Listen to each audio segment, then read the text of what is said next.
everyone. Welcome back to another episode of the Play on GA podcast. This week we'll be covering the first week of championship of the LGFA season. This will be our first podcast covering the ladies Gaelic, and we're going to get into it straight away with what was undoubtedly the best game of the weekend in a really exciting kind of contest between Galway and Kerry, where Galway ultimately came out on top 2-11 to 2-10. So Seamus, what do you think of this one? Yeah, I thought it was a very interesting game. It was a real contrast in styles. Galway definitely had a very strong running game. The likes of Olivia Divilly, Louise Ward. Very powerful movement, very good hand passing, interplay. I thought Megan Glynn at centre half forward was excellent for them. Whereas Kerry, on the other hand, they were very reliant on basically a two-woman performance inside. Emma Deneen and Louise Moore-Hertig were really, a double acting there for them. And they were very reliant on them too. And yeah, really, apart from that, there wasn't really much going on for them up front. Louise, of course, scored a brilliant goal to start the game. She kicked a brilliant goal right at the start of the game, which kind of got Kerry moving. She was left in way too much space, but she took it really well. Emma Deneen had some classy points as well from centre forward, but I think Galway's kind of team method ended up winning them the game. Yep, that's absolutely, I think. And so at half time, Galway found themselves down 1-7 to 1-5 at half time. So it was a really strong second half from Galway. And so what did you make was the biggest influence in the second half for Galway overturning that deficit at half time? Yeah, I think they definitely switched things up. I thought the goal for them before half time was massive. Like it kind of, they had a goal chance denied for them. Big save, by the Kerry goalkeeper Ciara Butler. But then Megan Glynn's goal just on half time, was a big game changer, and it gave them a bit of momentum going into the second half. And just the third quarter, Galway took over. They hit 1-3 straight away, and that ended up making the difference. Even though Kerry had a late comeback, they got a late goal from Louise, to bring the game back to a 1-point game. But they just, they ran out of time with the clock. And I thought, for the subs as well, that was a huge move for Galway. Roisin Leonard came off the bench, kicked a massive point for Galway, kicked, what ended up being the winning point. And yeah, that was massive for them. Of course, Galway's goal came from Ailish Morrissey, fantastic finish. She came off the bench as well. She was set up well by Charlotte Cooney. And I thought that made the difference for Galway. But one thing that I'd love to get your opinion on is, obviously, it was set up for a grandstand finish. Louise got that goal, which brought Kerry back to within 1 point of Galway. And obviously then they're pushing for an equaliser, and then the horn goes, the clock is up, the game ends, and no one has a problem with it. Whereas obviously we saw in the men's game between Donegal and Derry, people weren't sure how much time they have left, whereas in the girls' game it's final. Yep, absolutely. I think it's look, we already had this debate on the kind of the earlier podcast this week that covered the Derry Donegal game, and look, it just seems like a no-brainer, doesn't it? And it takes another responsibility out of refereeing's hands, and it's arguably one of the greatest strengths of the LGFA, and it's it makes for very, very exciting finishes, and like there's kind of that sense of panic where teams know that they have to produce a moment of magic like straight away, and it adds to kind of the whole spectacle all told, really. So yeah, I think I'd be completely for it, and at first, if it were to be introduced into kind of the men's game, it would undoubtedly at the first it would cause kind of a few kind of bit of controversy and all that sort of stuff. But people would adapt it very quickly, and you can see how smoothly it runs now in women's football now. So I'd be completely for it. Yeah, definitely, same here. I think it would add a lot to the game. Right, so moving on to the next game that we're going to cover, it was Armagh versus Monaghan, and ultimately Armagh looked very, very impressive in a very comprehensive win over Monaghan, wherein they ultimately finished 4-17 to 1-12 victors. So anyway, Seamus, so what did you reckon was the reason for the dominance in this game for Armagh? Definitely their forwards. Definitely the forward movement. It's well documented that Amy Mackin is the star of this team. She kicked the first point. She was just outstanding through the game. Her pass for Armagh's opening goal was just outstanding. Just outside of the boot pass into Caroline O'Hanlon for Armagh's first goal was just outrageous. It shows that she's just levels above most of the players on the pitch. And as well as that, there were some, outstanding performances for Armagh and the forwards, as I mentioned, O'Hanlon, Kelly Mallon as well was fantastic. She hit, a point among a flurry of points as they went 1-9 to 6 points up. They went in 1-9 to 7 up at half time. Still kind of, close, but, it was definitely the third quarter which Armagh just left Monaghan for dead. Like, they really just pulled away from them. It was a fast start for Monaghan in the second half. Laura McEnany got a goal to make it 1-10 to 1-9. And then they equalised from Ellen McCarran from centre forward, who was absolutely vital for Monaghan throughout the entire game. But Armagh hit 3-2 after that. They responded to that with 3 goals and 2 points. Absolutely ridiculous. They just tore Monaghan to shreds at the back. Alexander Clark as well was, instrumental in that. She got the third goal, in that run, which was ultimately Armagh's fourth. Niamh Lafferty as well got the second goal. She was a menace attacking from defence throughout the entire game. And yeah, I think that was a real show of force in how Armagh can just go from kind of 0 to 100 real quick, that Monaghan have levelled the game and then next thing Armagh lead them for dead. Yeah, I thought that was the interesting part. Like, it was like looking at the nature of the final score, to be considered that the teams were level at a certain point at the start of the second half. I thought it was just it kind of reflected the scoring power that Armagh forward line, that they could take over that game to the level that they did in that second half. And yeah, ultimately that was kind of showed why they were so superior on the day. Yeah, definitely. Okay, right. So moving on to the next game that we're going to cover here today, it was Dublin against Tyrone.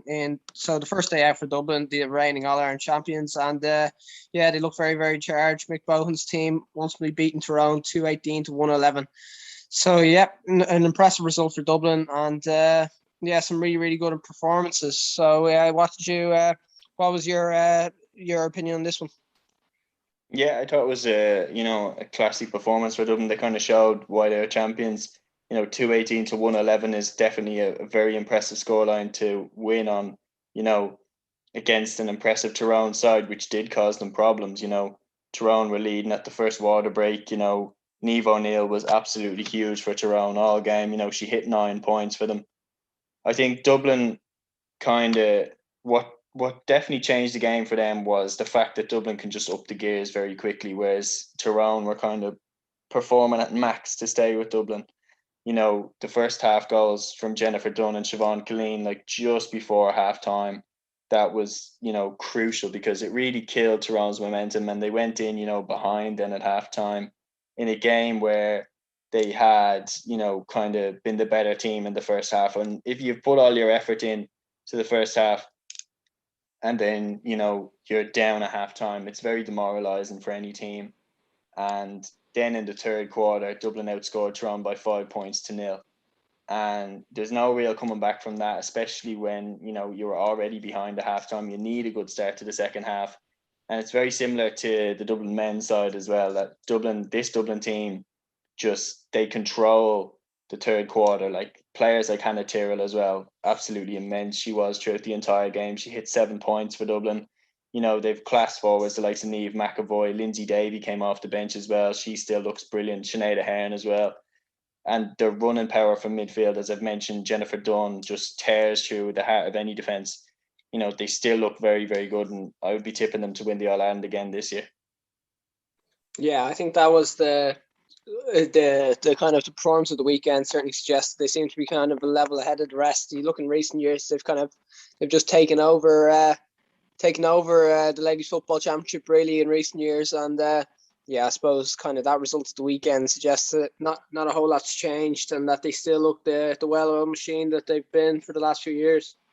Yeah, the only thing that I would say, which would worry me for Dublin, is at the back. Chloe McCaffrey, her goal for Tyrone kind of exposed maybe a chink in the armour there for Dublin. Like it came from just direct running at the defence. And I mean, Dublin are an imperious team. And this, weakness of, maybe if you run straight at them, you might be able to cause problems. It's intimidating for teams to do that because of, the legacy that these Dublin players already have and the stature that they have. And, it can be intimidating for teams to show them no respect and run straight at them. Yeah, well, I think that nearly applies to every team. That if a team can work out a way to run directly at the heart of a defence, there's not a whole lot of ways of stopping it. So, from a Dublin perspective, I think, maybe they could shore it up a little bit more. But I think it'd be you'd be doing well to find a team that doesn't look somewhat vulnerable when there's some powerful direct running right at them. So yeah, I wouldn't be too concerned from Dublin perspective. So right, we'll move on to the next game that we're going to cover here, and it was another tight enough contest between Cork and Meath, with Cork ultimately beating the newcomers to senior football 1-9 to 10 points. So yeah, it was a good kind of good contest where Meath really put it up to a strong Cork side, and I suppose ultimately Cork's experience just paid off in the end.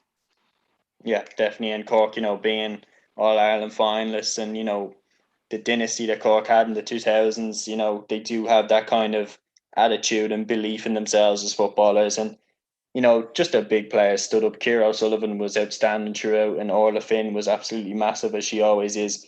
The only, kind of negative taken out of this game is Orla Finn did go off injured. And if she's out, she'll be an absolutely huge loss because she's been a class player for Cork for years now. And she is one of the leaders of this team. I thought Meath hung in there really well throughout the entire game, and they'll get great belief out of the fact that they took, probably the second strongest team in the country to 2 points. It was a very even start. They both hit 2 points each. Just before the water break, Meath had a goal ruled out for a square ball, which was a massive setback for them.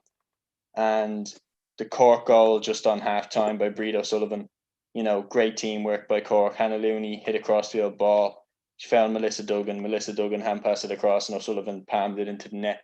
Just Cork were just that little bit better at being clinical. And Meath, as close as they could get to them, Niamh O'Sullivan kind of kept them in touch as well near the end. Emma Duggan hit a point to bring it back to 2 points.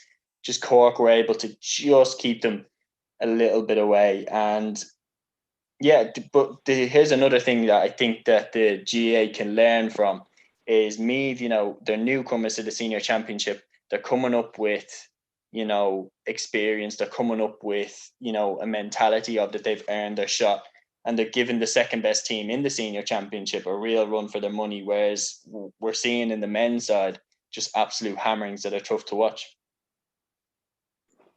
Yeah, completely. Well, look, you see how it is. Kind of, it's these are kind of equal teams playing each other, kind of week in, week out. They'll have a few kind of games at it as well. It's not like you're looking at the other structure where a lot of teams are one game and done. So yeah, look, it's far better structure, far better contests. Like you look at the nature of all these games, the only kind of real hammering was the Armagh against Monaghan. So it's yeah, like it has to be the way going forward, I suppose, for every kind of structure in Gaelic. You'd imagine kind of that like people spectators want to see equal teams playing each other, and like gone are the days when the likes of a lowly kind of team can expect to go all the way in a provincial championship, I suppose. So look, this just has to be the better structure, and once people kind of let go of their romanticized kind of viewpoints of provincial championships, we're going to get a far better kind of product in the men's game. And look, once again, it's kind of another thing that the men's game should be taken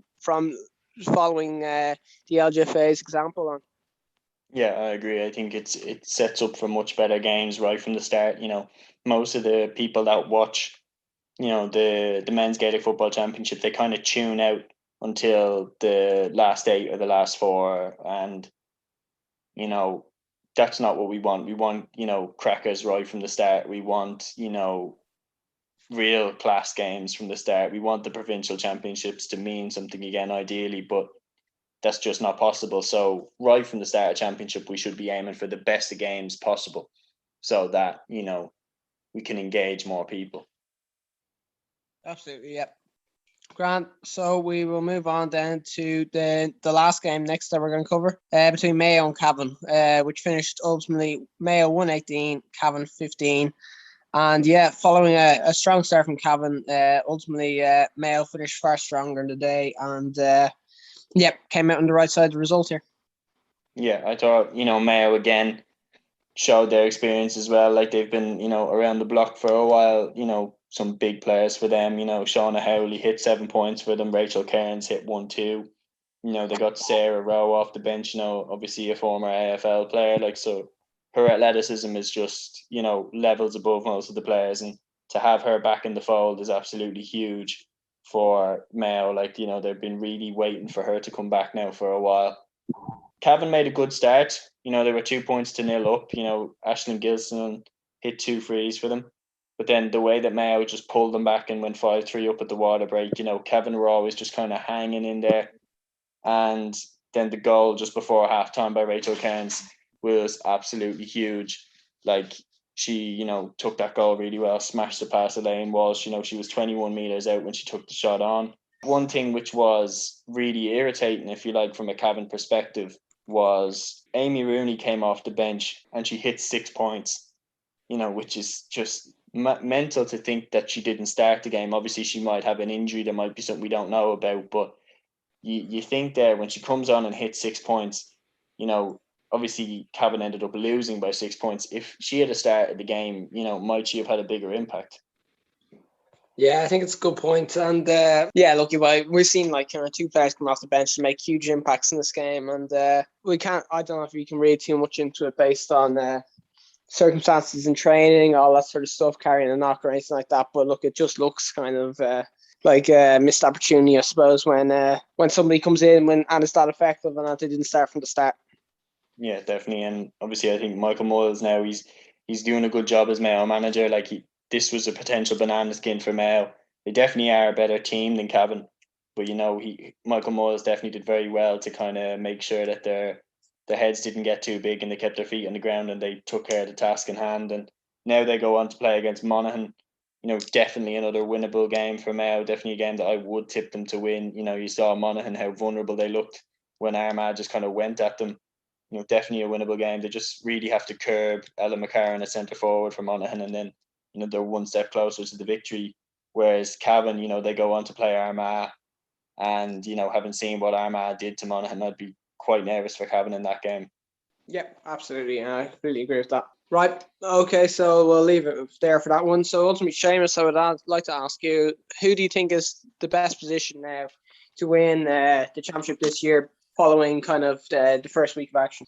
Yeah, I think the first round has kind of, more than anything, it's just kind of confirmed what I believed before the championship began. I still think Dublin are just that little bit ahead of everybody. Cork, definitely probably the most likely to, put it up to them in a way that they could beat them. I think Kerry and Galway are coming along nicely. Armagh have definitely emerged as the dark horse, and they're definitely building something there with Armagh. Amy Mackin, as I've mentioned, is probably the most talented player in the country right now.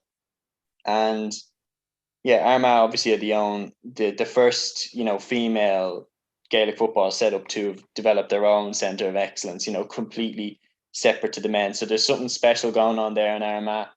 And, they're definitely emerging as a dark horse for Dublin to have to deal with. Whereas I still think Dublin's main focus is on Cork, the team that they've played in the most All-Ireland finals, really. Yep, absolutely. I completely agree with all that. Great. That's great. Thanks very much, James, for that. And that's another episode of the Play on GAA podcast finished. Our first one for the LGFA season. And hope you all enjoyed, and we'll see you all soon.